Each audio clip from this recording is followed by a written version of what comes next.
Again, a visit to the Etosha National Park. It's now May, last month for good rains, so water is everywhere and animals thus distributed throughout the park and not concentrated at the waterholes like it would be in the winter months. But this is again an opportunity to look perhaps a bit closer at the animals and still enjoy whatever can be seen.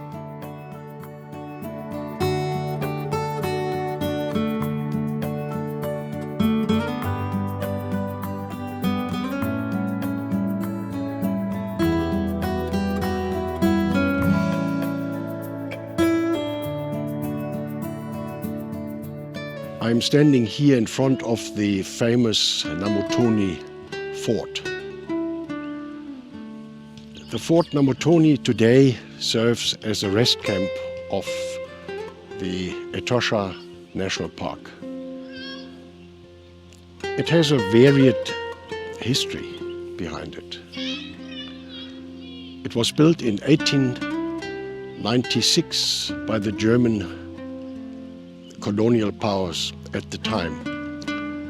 It was here that the border of the German colony ended, south of Etosha. It did not include Ovambo land. Further west, more forts were erected, Halali, Okakuyu, and further west, at the edge of the Namib Desert, the fort Sesfontein. Sesfontein meaning 6 fountains. In 1897, the Rinderpest broke out, and the forts served now no longer as border patrols, but also controlling the trade in cattle across the border. In 1904,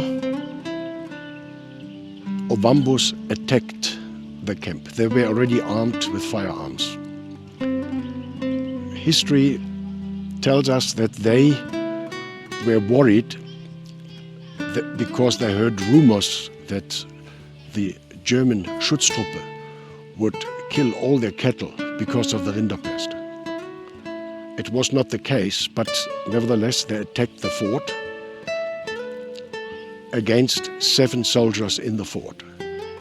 These soldiers held out for 1 or maybe 2 days, but then during the night they escaped to the garrison at Tsumeb, considering that they were in no position to hold the fort against an overwhelming majority. The Ovambos subsequently destroyed the fort. It was, however, rebuilt in 1906 and 1907. Thereafter, there is one use still reported, the accommodation of English prisoners of war during the First World War. Thereafter it fell in disrepair, and only around 1950 it was rebuilt according to the old plans as an initiative by the German farming community in the area. This fact is not ever mentioned in the statements or documents of the Namibian government. It might not suit the political arena. In 1957, it was then declared a national monument and thereafter included here into the Etosha National Park management. The corona pandemic is still in full swing internationally. That means that tourists are still staying away from Namibia. Although there is a vaccination program on the go in many countries, it will take some time for the tourist industry to recover in full. Until then, the parks are rather empty, camps are empty, and the National Parks Board is trying with special offers to attract at least tourists from the neighboring countries. I have been asked how I managed filming with a large lens from the car. It is a clamping arrangement fitted to the driver's door. 2 suction cups take the majority of the load by supporting the heavy tripod head. With the camera removed, one can close the window and travel at good speed without having to worry.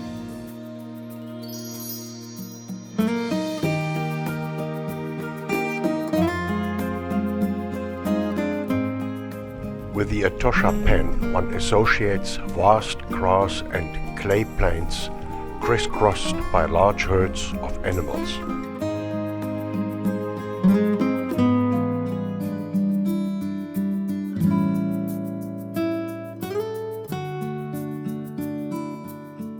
Good rains in the Namotoni area created large lakes of water, where one could observe pelicans doing a kind of collective fishing.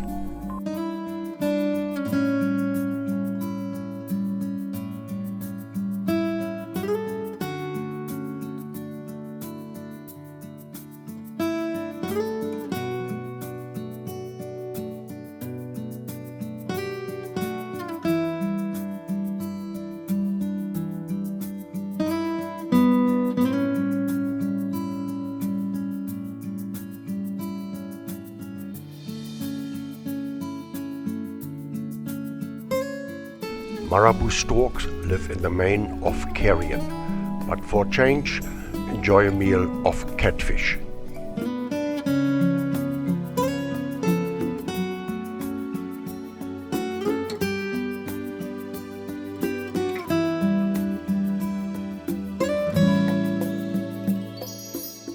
Large areas of water, although only available for short duration, attract many bird species, which find their food in or at the edge of the water.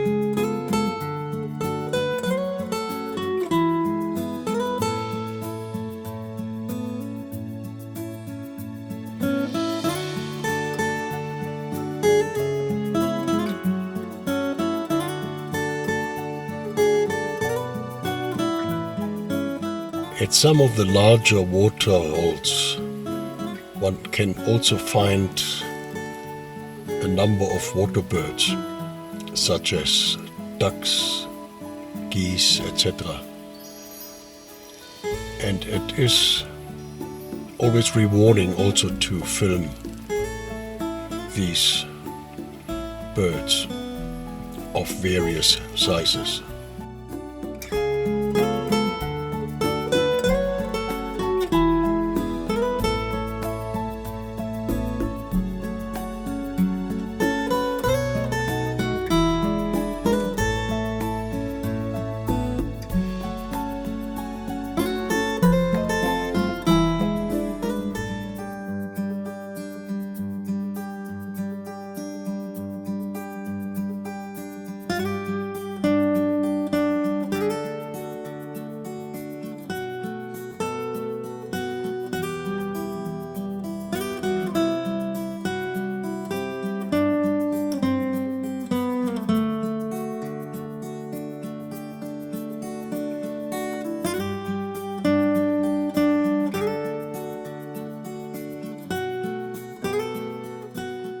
I'm filming an African spoonbill, a rather exotic kind of stork with a beak perfectly adapted to its way of foraging in the water.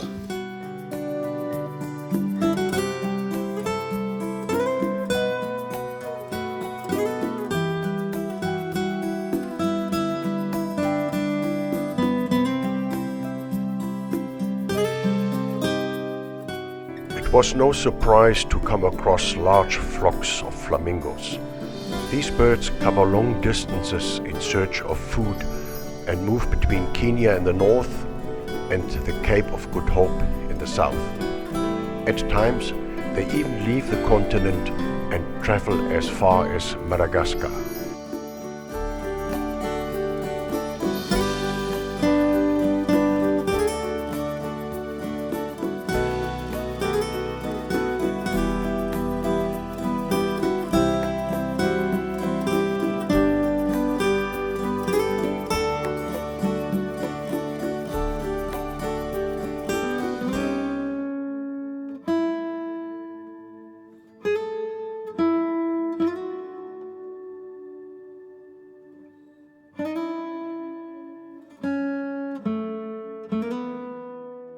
I am filming a lioness at the waterhole drinking. Now this animal is drinking for quite a while already. Must be exceptionally thirsty. Luckily, there are not that many vehicles here.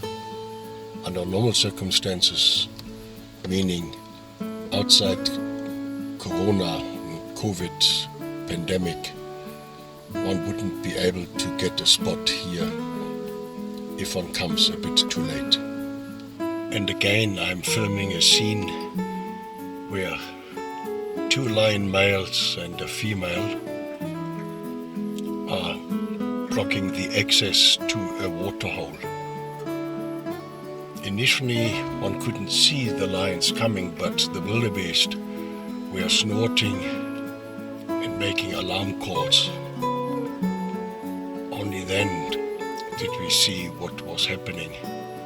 Now, zebras, giraffe are watching very carefully what these lions will be up to.